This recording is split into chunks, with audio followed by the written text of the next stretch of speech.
कि भाई आप लोग बीजेपी से क्या डिफरेंट है, आप में बीजेपी आरएसएस में कोई फर्क नहीं है।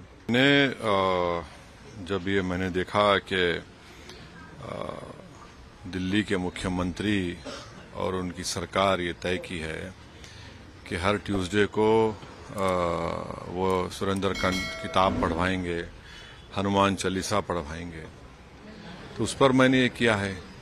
आप इनका हिपोक्रेसी देखिए कि कोई कह रहा है कि मैं सरयू नदी में चले आऊंगा, कोई कह रहा है कि राष्ट्रपति को नासिक आया जाए, कोई कह रहा है कि ये पाठ पढ़ाया जाएगा शिक्षा सेंटर में और जहां पर अस्पताल में पढ़ाया जाएगा।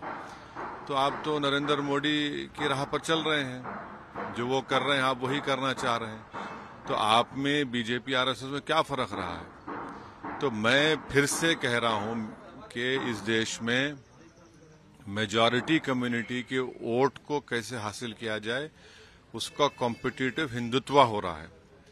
और मैं इस देश के मुसलमानों से अपील कर रहा हूं कि आप लोग देखिए ये जो खेल हो रहा है इसमें क्या हो रहा है बताइए। कॉम्पिटिटिव हिंदुत्व की पॉलिटिक्स को अपनाया जा रहा है। अगर अभी भी इस देश के सेकुलर जहन रखने वाले हमारे हिंदू भाई और मुसलमान जो इसको नोटिस नहीं लेंगे तो फिर नुकसान किसका होगा? भाई आपको शिकायत मुझसे होगी, बताइए इस पर क्या बोलेंगे आप? ये जो सब तमाशे किए जा रहे हैं ये क्या है? फिर बोलिए सरयू नदी को जाएंगे, कोई बोला है कि नासिक को आया जाए, कोई कहा जा रहा है कि ये पाठ पढ़ाया जाएगा, हनुमान चालीसा पढ़ाया जाएगा स्कूल्स में, अस्पतालों में। क्या हो रहा है फिर ये? क्या ये कॉम्पिटिटिव हिंदुत्व नहीं है? क्या ये मेजॉरिटी कम्युनिटी के वोट को हासिल करने की पूरी कोशिशें नहीं की जा रही हैं? फिर कहां पर सेकुलरिज्म दफन हो गया? सर, अभी राम मंदिर के दर्शन के मसले पे भी कांग्रेस पार्टी के लोग मकर संक्रांति पे दर्शन करके आए, कहे 22 तारीख को नहीं जाएंगे मकर संक्रांति तो, लेकिन लोग दर्शन करके आए।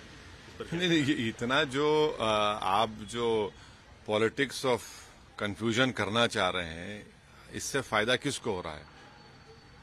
इससे फायदा क्या संविधान में जो सेकुलरिज्म है, प्लुरलिज्म है, डाइवर्सिटी की जो बात होती है, इक्वालिटी की, लिबर्टी की, किसको फायदा हो रहा है?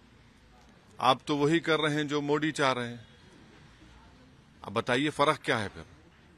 यही तो हमारी शिकायत रही है, यही तो हम लड़ रहे हैं और इसीलिए हम पर इल्जाम लगा दिया जाता है। भाई आप सरयू नदी को जाएंगे, कोई कहता है वहां नहीं जाएंगे, कोई राष्ट्रपति कह रहा है कि नासिक आ जाइए, कोई कह रहा है कि दिल्ली के स्कूल अस्पतालों में हम हनुमान चालीसा और ये कर देंगे। तो फिर फर्क क्या बचा है आप में? अभी भी वक्त है कि इस देश के सेकुलर जहन रखने वाले हमारे हिंदू भाइयों से, दलित भाइयों से, आदिवासी भाइयों से, ओबीसी सेक्शन के कई बड़े लोग हैं और खास तौर से मुसलमानों से अब मैं ये गुजारिश कर रहा हूं कि देखिए आप, ये आप ही के सामने हो रहा है ना, और इसका जिम्मेदार मैं नहीं हूं। सर, राहुल गांधी एक नई यात्रा शुरू कर रहे हैं, उस पर चलिए वो निकले हैं तो अब देखिए क्या होता है। तेलंगाना में सरकार बना ली, तेलंगाना भी आज पे यात्रा करके गए थे। नहीं, चलिए अब देखिए, यात्रा कर रहे हैं, चलिए यात्रा की उनकी यात्रा है, उनकी पार्टी बोलेगी कितना फायदा होगा नहीं होगा, क्या होगा नहीं होगा, ये तो आपको हमको मालूम हो